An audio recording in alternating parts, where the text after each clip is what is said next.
بسم اللہ الرحمن الرحیم. ناظرین، آپ کا میزبان صاحبزادہ ذوالفقار بابرطاس ایک بار پھر آپ کی خدمت میں حاضر ہے. اس وقت جو ہمارے ساتھ آج کے جو مہمان ہیں، جو کسی تعارف کے محتاج نہیں، جانی پہچانی شخصیت ہیں اور ریاست جموں کشمیر کی ایک جاندار آواز ہیں. عالمی دنیا کے اندر ہمیشہ مسئلہ کشمیر میں اہم رول اور اہم کردار ان کا رہا ہے. میری مراد راجہ نجابت صاحب ہیں. سب سے پہلے تو میں آپ کا شکریہ ادا کرتا ہوں کہ آپ نے اپنا قیمتی ٹائم ہمارے چینل کے لیے وقف کیا.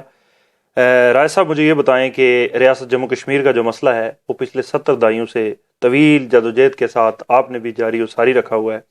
آپ یہ بتائیں کہ آخر کار اس مسئلہ جموں کشمیر کا حل کیا ہوگا؟ سب سے پہلے تو میں آپ کا سب شکر گزار ہوں کہ آپ نے مجھے اپنے چینل پہ بولنے کا موقع دیا. ریاست جموں و کشمیر کا جو قضیہ ہے وہ اس حوالے سے بڑا پیچیدہ اور مشکل ترین ہے کہ دنیا کی 4 بڑی طاقتیں اس کے آگے پیچھے ہیں، اور پھر جغرافیائی اور تاریخی لحاظ سے بھی اس کی اتنی بڑی اہمیت ہے، جس کی وجہ سے یہ مسئلہ نہ صرف 1947 سے پیدا ہوا ہے بلکہ بہت پہلے سے پیدا تھا. لیکن 1947 کی تقسیم میں جب برصغیر میں 2 بڑی ریاستیں قائم ہونے لگیں تو اس مسئلے کو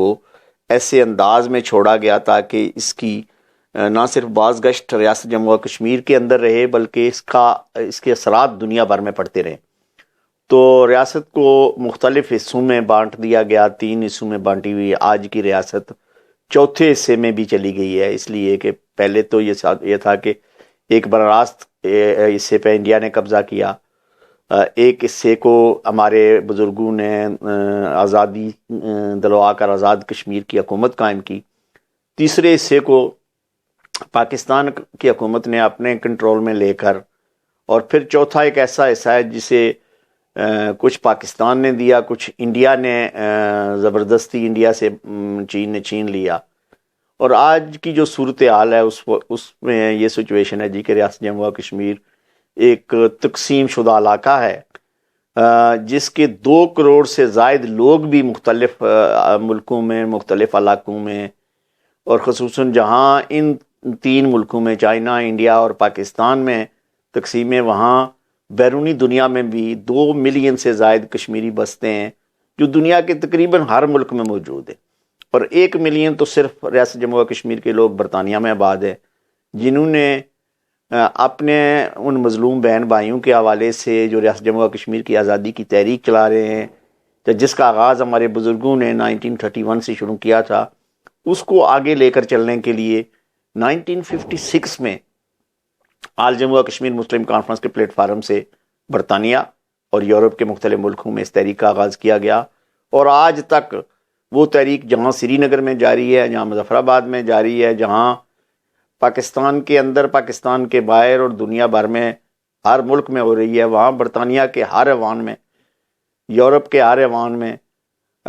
تسلسل کے ساتھ ریاست جموں و کشمیر کے عوام کا یہ کیس سفارتی محاذ پر لڑا جا رہا ہے. اور اس کے لیے نہ صرف ہم جدوجہد جاری رکھے ہوئے ہیں بلکہ اس عزم کے ساتھ یہ جدوجہد کر رہے ہیں کہ جب تک ریاست کا ایک بھی باشندہ موجود ہے وہ اپنی ریاست کی آزادی اور اس کے عوام کے حقوق کے لیے جدوجہد جاری رکھے گا. رائے صاحب، آپ نے بڑی تفصیل کے ساتھ ریاست جموں کشمیر کے مسئلے کے حوالے سے بات کی. رائے صاحب، مجھے یہ بتائیں کہ ریاست جموں کشمیر کا جو مسئلہ ہے، 70 دہائیوں سے ہندوستان نے بنیادی انسانی حقوق جو ہے وہ سلب کر کے رکھے ہوئے ہیں کشمیریوں کے. آپ کیا سمجھتے ہیں کہ پاکستان اور ہندوستان میں کیا فرق ہے؟ پاکستان اور ہندوستان دونوں قابض ہیں ریاست جموں کشمیر پہ. ایک طرف آزاد کشمیر کے 4000 جو ہے وہاں پہ پاکستان گورنمنٹ جو ہے وہ موجود ہے، اور دوسری طرف مقبوضہ کشمیر کے اندر، وادی کے اندر جو ہے ہندوستان موجود ہے. تو ایسے میں آپ کیا فرق محسوس کرتے ہیں؟ سب سے بڑا فرق یہ ہے کہ جس کو آپ دونوں علاقوں پہ قابضین کہتے ہیں، ہم اور پاکستان دونوں اس علاقے کو قبضہ اس لیے نہیں کہتے کہ 24 اکتوبر 1947 میں جب ہمارے بزرگوں نے آزادی حاصل کی تو اس آزادی میں ہم نے ایک صدر کا اعلان کیا، ہم نے ایک ریاست کی جانشین حکومت کا اعلان کیا، اور اس حکومت کو چلانے میں اور اس حکومت کو معاونت کرنے میں پاکستان کی لیڈرشپ نے اور پاکستان کے حکمرانوں نے ہمیشہ ساتھ دیا. اور کبھی بھی یہ نہیں کہا کہ آزاد خطہ جو ہے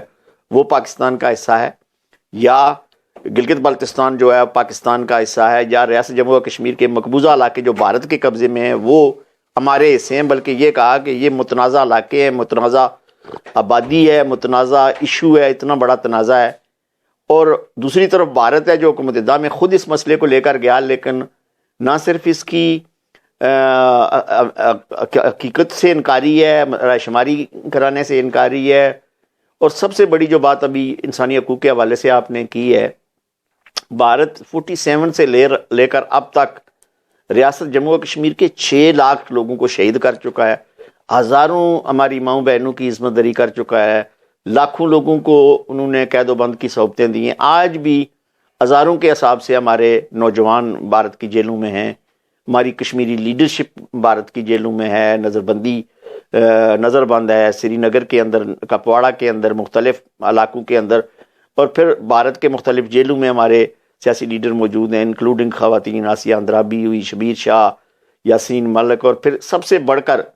پاکستان میں آج تک ہم یہ ثابت نہیں کر سکتے کہ کسی ایک کشمیری کو شہید کیا گیا ہو، کسی ایک کشمیری کو جیل میں بند کر کے شہید کیا گیا ہو، یا اس طرح کی کوئی سیاسی سزا سنائی گئی ہو۔ اس کے بدلے میں بھارت نے 2 کشمیری حریت پسند لیڈروں مقبول بٹ شہید اور افضل گرو شہید کو نہ صرف شہید کیا پھانسی دے کر، بلکہ انہیں تہاڑ جیل میں ہی دفن کر دیا۔ پھر اس کے بعد جہاں تک عالمی سطح پر تعلق ہے، دنیا کے ہر ملک میں جو ہم سفارتی محاذ پر تحریک چلا رہے ہیں، اس میں کسی بھی ملک نے پاکستان کو کبھی قابض نہیں کہا، اس لیے کہ پاکستان جب قبضے کی بات ہی نہیں کرتا۔ جب بھی عالمی سطح پر کوئی بات ہوئی ہے تو دنیا نے یہ کہا ہے کہ بھارت ماننے کے لیے تیار نہیں ہے، پاکستان ہر آپشن، ہر طریقہ کار، ہر مذاکرات، ہر جگہ۔ پھر یونائٹڈ نیشن کا ایک ادارہ ہے ہیومن رائٹس کونسل، جس نے 2018 میں ایک رپورٹ لکھی، پھر 2019 میں ایک رپورٹ لکھی، ہائی کمیشن نے وہ سٹیٹمنٹ جاری کی، پھر 2020 میں بھی، اور پچھلے ہفتے یونائٹڈ نیشن کی اس جو ہیومن رائٹس کونسل کی کمشنر ہے، اس نے اپنی سٹیٹمنٹ میں پھر ذکر کیا، اور پورے کا پورا مقبوضہ کشمیر کا ذکر کیا۔ اس میں ایک لفظ بھی نہیں تھا کہ آزاد کشمیر میں بھی کچھ ہو رہا ہے، یا گلگت بلتستان میں کچھ ہو رہا ہے، یا کشمیر کے رہنے والوں کے ساتھ پاکستان کے اندر کچھ ظلم ہو رہا ہے۔ تو اس حوالے سے میں یہ کہوں گا کہ بالکل کوئی کمپیریزن نہیں ہے پاکستان اور بھارت کے درمیان۔ جب ہم بات کرتے ہیں تو پاکستان کو پورے کے پورے 100 نمبر ملتے ہیں اور بھارت کو 20 نمبر بھی نہیں ملتے۔ تو اس مناسبت سے تو میں کہتا ہوں کہ کشمیری قوم کی طرف سے ہم پاکستان کے حکمرانوں کے، پاکستان کے عوام کے، پاکستان کے سیاستدانوں کے، اور پاکستان کے افواج کے مشکور ہیں جنہوں نے ہر مشکل وقت میں کشمیریوں کا ساتھ دیا۔ گھر کے اندر رہتے ہوئے ہم جو کشمیر کے لوگ ہیں، چاہے وہ پاکستان کے اندر بستے ہیں چاہے پاکستان کے باہر بستے ہیں، ہم اپنے آپ کو پاکستانی بھی سمجھتے ہیں، اور اسی نقطہ نظر کے مطابق اگر ہمیں سندھ بلوچستان یا فرنٹیئر کے لوگوں کی طرح کسی جگہ کوئی کمی بیشی ہوتی ہے تو وہ گھر کے اندر کی ایک بات ہے، لیکن اس میں بھی وہ کوئی بنیادی حقوق کا مسئلہ نہیں ہے، کوئی ایسے حقوق نہیں ہیں۔ آج بھی ہمارے پاس ریاست جموں و کشمیر کے اس نمائندہ علاقے کے پاس صدر ریاست ہے، وزیر اعظم ریاست ہے، اسمبلی ہے، کشمیر کونسل ہے، سپریم کورٹ ہے، ہم اپنے فیصلے خود کرتے ہیں، اور ہم مشکور ہیں میاں نواز شریف اور ان کی پارٹی کے، جنہوں نے شاہد خاقان عباسی کی حکومت کے دوران ہمیں مالی اختیارات بھی دیے، اور آج اللہ کے فضل و کرم سے آزاد کشمیر کی حکومت جو ہے وہ راجہ فاروق حیدر خان صاحب اور سردار مسعود خان صاحب کی قیادت میں ایک خود کفیل حکومت ہے۔ اور اگر ہمیں مستقبل میں جو ہمارے وسائل ہیں ان میں بھی معقول حصہ ملا، جس میں ہائیڈل پروجیکٹس جو ہمارے مستقبل میں آ رہے ہیں انکلوڈنگ منگلہ سمیت، ہمیں اگر ان کی GST ملی تو ہم یہ دعوے سے کہہ سکتے ہیں کہ آزاد حکومت ریاست جموں و کشمیر جو ہے نہ صرف پوری ریاست جموں و کشمیر کی تحریک کے حوالے سے نمائندگی کا حق ادا کرے گی، بلکہ اکنامکلی بھی اس پوزیشن میں ہوگی کہ گلگت کی بھی مدد کر سکے، مقبوضہ کشمیر کی بھی مدد کر سکے، اور دنیا بھر میں بسنے والے کشمیریوں کو بھی وہ وسائل اور وہ سہولتیں میسر کر سکے جو ریاست کے اندر بھی اور پاکستان کے اندر بھی کسی کو حاصل نہیں ہے، لیکن آزاد خطے کے اندر وہ لوگوں کو سہولتیں مل سکیں گی۔ اور یہ میں سمجھتا ہوں کہ کچھ پاکستان کے حکمرانوں کی وجہ سے، کچھ پاکستان کی افواج کی وجہ سے، کچھ ہمارے غیرت مند سیاستدانوں کی وجہ سے یہ ہمیں حاصل ہوئی ہیں۔ رائے صاحب یہ بتائیں کہ جس طرح آپ نے پہلے ذکر کیا کہ ہمارے بزرگوں نے جو ہے یہ آزادی دلوائی، میرے خیال میں 16 مارچ 1846 کی جو مہاراجہ کی ریاست ہے، جس کا مہاراجہ بانی ریاست تھا، تو آپ مجھے یہ بتائیں کہ جب 16 مارچ 1846 کی اس آئینی حیثیت کی ہم بات کرتے ہیں، اس ریاست کی بات کرتے ہیں، تو پھر مہاراجہ کی حکمرانی سے تو ہم اختلاف کر سکتے ہیں، کسی بھی حکمران کی جو حکمرانی ہوتی ہے اس سے ہم اختلاف کر سکتے ہیں، لیکن اس کے بعد یہ جو ہم نے آزادی لی تھی، یہ کس سے لی تھی؟ ہمارے بزرگوں نے کس کے لیے جدوجہد کی تھی؟ اس سے ذرا تفصیل سے بتائیں۔ سب سے پہلے تو میں آپ کی اطلاع کے لیے یہ عرض کرنا چاہوں گا جی کہ ریاست جموں و کشمیر جس کی آپ بات کر رہے ہیں، اس سے پہلے بھی ریاست جموں و کشمیر مختلف علاقوں پر مشتمل ایک ریاست جموں کشمیر تھی۔ مختلف علاقوں کو ملا کر جو 1947 ہم جو آج کی اس تحریک کی بات کرتے ہیں، وہ اس ریاست کی بات کرتے ہیں جو 1947 میں تھی، 14 اگست سے پہلے، اور اس ریاست کے اندر جو لوگوں نے بغاوت کی تھی اس وقت کے مہاراجہ کے خلاف کی تھی، اور مہاراجہ کے خلاف بغاوت بھی اس لیے کی تھی کہ وہ ریاست جموں و کشمیر کو پاکستان کا حصہ بنانا چاہتے تھے۔ اور اس سے پہلے جو تحریک ہمارے مقامی حقوق کے حوالے سے تحریک تھی وہ بھی یہی تھی کہ ہم ریاست جموں و کشمیر کے اندر ایک مسلم اکثریتی علاقہ تھا، اور مہاراجہ نے اسے انگریزوں سے خریدا، مہاراجہ نے اسے مختلف عربوں سے مختلف طریقوں سے اس کو ایک اپنے علاقے باجگزار بنانے کی کوشش کی۔ وہ اس کا اپنا ایک طریقہ کار تھا۔ ہم کسی بھی صورت میں یہ نہیں کہتے کہ یہ ریاست کا بانی جو ہے وہ کوئی مہاراجہ تھا، کوئی ڈوگرا تھا یا کوئی کون تھا، لیکن یہ ضرور کہتے ہیں کہ اس علاقے کے اندر جب یہ پوری برصغیر کی تقسیم کا مسئلہ پیدا ہوا تو جو ریاست موجود تھی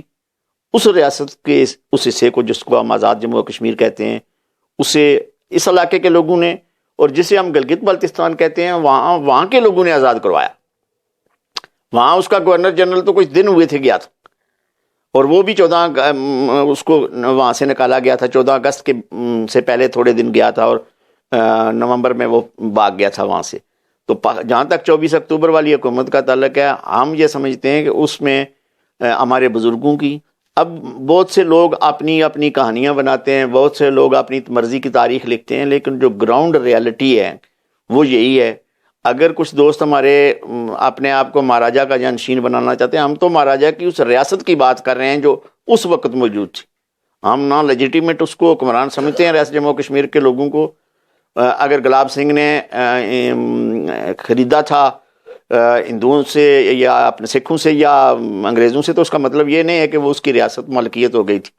نہ بیچنے والے لیجیٹیمیٹ قانونی طور پر بیچ رہے تھے، غیر انسانی حرکت کی، نہ خریدنے والوں نے بھی غیر انسانی حرکت کی۔ نہ تو وہ عوامی حکمران تھا، نہ اس نے کوئی ریاست بنائی، نہ اس کا وہ جگیردار تھا، نہ اس علاقے کا وہ رہنے والا تھا۔ اس نے جس انداز میں جو سازش کر کے ریاست جموں و کشمیر پہ مختلف مراحل پہ قبضہ کیا، ہم اس تاریخ میں نہیں جاتے۔ آج کی جو موجودہ تاریخ ہے ریاست جموں و کشمیر کی، اس میں 47 سے لے کر اب تک ریاست جموں و کشمیر کے لوگوں نے 6 لاکھ سے زائد شہیدوں کا نذرانہ پیش کیا، قربانیاں دیں، اور ان قربانیوں کے صدقے آج یہ زندہ ہے۔ جو لوگ تاریخ کے حوالے سے کہتے ہیں وہ تاریخی، میں سمجھتا ہوں اپنے کاغذات کو اپنے تک محدود رکھیں، ہم کسی تاریخی بحث میں نہیں پڑھنا چاہتے۔ ہم جو لوگ آج شہادتیں دے رہے ہیں، دیکھیں جی، اگر کسی نے 50 سال پہلے کوئی جدوجہد نہیں کی تو اس کا مطلب یہ نہیں ہے کہ آج اس کے خاندان نے، اس کے علاقے نے، اس کے ضلع نے، اس کی تحصیل نے زیادہ قربانیاں دی ہیں تو ہم کہیں جی کہ انہوں نے 50 سال پہلے کچھ نہیں کیا تھا۔ آج ریاست جموں و کشمیر کا میرے نقطہ نظر سے ریاست کا کوئی حصہ نہیں بچتا جس نے تحریک میں حصہ نہ لیا ہو۔ کچھ لوگوں نے 47 میں زیادہ کیا، کچھ انہوں نے 31 کے بعد کیا، کچھ نے 38 میں کیا، پھر 56 میں بھی، 65 میں بھی، 71 میں بھی۔ لیکن آج جو 89 سے تحریک چل رہی ہے وہ ریاست جموں و کشمیر کے تمام لوگوں کی متفقہ اور مشترکہ تحریک ہے، اور اس میں سارے لوگ مختلف علاقوں سے، مختلف قبیلوں سے، مختلف ریجن سے انوالو ہیں۔ اور آج کا جو کشمیری اپنے آپ کو کہتا ہے وہ پوری ریاست جموں و کشمیر کا کشمیری اپنے آپ کو کہتا ہے۔ اس میں گلگت کے لوگ بھی شامل ہیں، اس میں لداخ کے لوگ بھی شامل ہیں، اس میں جموں ریجن کے لوگ بھی شامل ہیں، اس میں پنچ ریاست کے لوگ بھی شامل ہیں، اور اس میں کشمیر وادی کے لوگ بھی شامل ہیں۔ ہماری تنظیم جس کا میں چیئرمین ہوں، جموں کشمیر تحریک حق خدا رضی انٹرنیشنل، ہمارا کام صرف لابی ہے جی۔ ہم نہ مقامی سیاست میں حصہ لیتے ہیں، نہ مقامی جغرافیائی جھگڑوں میں پڑتے ہیں، نہ نظریاتی جھگڑوں میں پڑتے ہیں۔ ہم یہ کہہ رہے ہیں کہ ریاست جموں و کشمیر کے عوام کو اقوام متحدہ کے چارٹر کے مطابق، اقوام متحدہ کی کشمیر پہ جو قراردادیں ہیں ان کے مطابق، اور جو تمام بنیادی انسانی حقوق ہیں لوگوں کے، ان کے مطابق ریاست جموں و کشمیر کے تمام عوام کو جو 84,000 مربع میل علاقے پر مشتمل ہے اس کے عوام کو حقوق ملنے چاہیے، اور ان حقوق کا فیصلہ کرنے والے کشمیری ہونے چاہیے. اس میں نہ کسی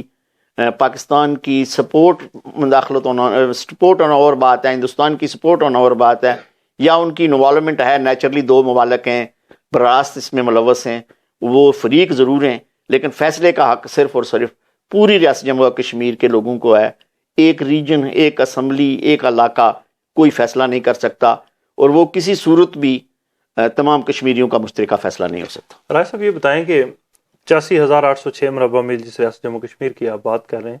ریاست جموں کشمیر کے نام پر بننے والی تحریکیں ہیں یا بننے والے جتنے بھی پچھلے آپ 70 سالوں سے دیکھ لیں، جیسے کشمیر لبریشن سیل ہے، باقی جتنے ادارے بنائے گئے، ان سے ریاست جموں کشمیر کے مسئلے کو کیا فائدہ پہنچا؟ اگر آپ فائدے کی بات کر رہے ہیں تو جب 1947 سے لے کر اب تک جو ہزاروں کتابیں، ہزاروں مذاکرے، ہزاروں کانفرنسیں، ہزاروں سیمینارز، پارلیمنٹس میں فرینڈز آف کشمیر گروپ، یہ جو جنیوا کی رپورٹیں آپ آ رہی ہیں، یہ اسی طرح جو دنیا کی ہر پارلیمنٹ میں، دنیا کے ہر ایوان میں یا مظاہرے ہوئے، سیمینارز اور کانفرنسز ہوئی ہیں، یہ ان اداروں اور ان تحریکوں اور ان تنظیموں کی وجہ سے ہوئی.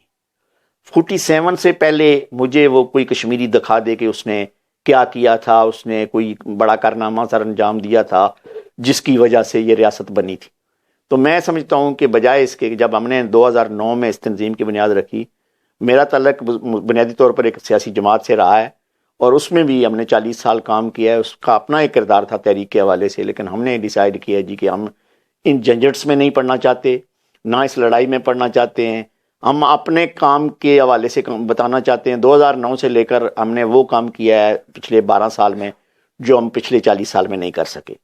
تو ہمارا نقطہ نظر یہ ہے جی کہ تمام ریاست جموں کشمیر کے لوگوں کو مل کر کام کرنا چاہیے. ہر شخص کو اپنا ایک کردار ادا کرنا چاہیے، چاہے وہ تحریک کا سپاہی ہے، چاہے وہ سیاسی کارکن ہے، چاہے وہ ریاست جموں کشمیر کا ایک باشعور شہری ہے، خواتین ہیں، بچے ہیں، اسٹوڈنٹس ہیں، سارے لوگ اپنا اپنا کردار ادا کریں. ہم بجائے اس میں کہ کس نے کم کیا، کس نے زیادہ کیا، کس نے کمزوری کی ہے، کس نے بہت زیادہ بہادری کی ہے، اس پہ بلیو نہیں کرتے. اپنی کوتاہیاں جو ہیں وہ ضرور کوشش کرتے ہیں کہ آئندہ وہ ہم سے وہ غلطی سرزد نہ ہو، ہم وہ کوتاہی، وہ کمی نہ رہنے دیں. اس حوالے سے ہماری تحریک کا بنیادی مقصد ہی کچھ اور ہے. نہ ہم کسی جماعت کے لیے کام کر رہے ہیں، نہ کسی لیڈر کے لیے کام کر رہے ہیں، نہ کسی ایک مخصوص نظریے کے لیے کام کر رہے ہیں. ہم کہتے ہیں کہ ریاست جموں و کشمیر کے عوام کو یہ حق ہے کہ اپنی آک خود ارادیت کا وہ فیصلہ کریں، اور اس میں وہ فیصلہ ووٹ کے ذریعے ہوگا، رائے شماری کے ذریعے ہوگا. وہی ایک حل ہے، اس کے علاوہ کوئی دوسرا حل نہیں ہے. اس لیے کہ آج کی دنیا میں نہ آپ جہاد کے ذریعے یہ کام کر سکتے ہیں، نہ آپ لڑائی کے ذریعے یہ کام کر سکتے ہیں،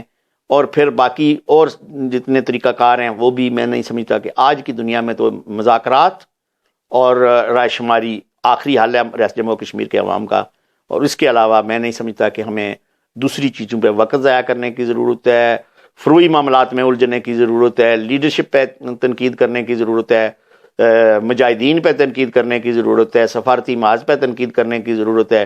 پاکستان اور ہندوستان کے مسائل میں پڑھنے کی ضرورت ہے، ان کے سیاسی جھگڑوں کو ریاست جموں و کشمیر کے ایشو کے ساتھ منسلک کرنے کی ضرورت ہے. ہماری ضرورت آج یہ ہے جی کہ ہم 2 کروڑ سے زائد ریاست جموں و کشمیر کے عوام کے حقوق اور ان کی رائے شماری کے لیے جدوجہد کریں، تاکہ وہ لوگ جو آج 1 کروڑ کے قریب مظلوم لوگ ریاست جموں و کشمیر کے اندر 10 لاکھ بھارتی فوج کی ظلم و ستم کا شکار ہو رہے ہیں، لاکھوں لوگ شہید ہو چکے ہیں، لاکھوں ہماری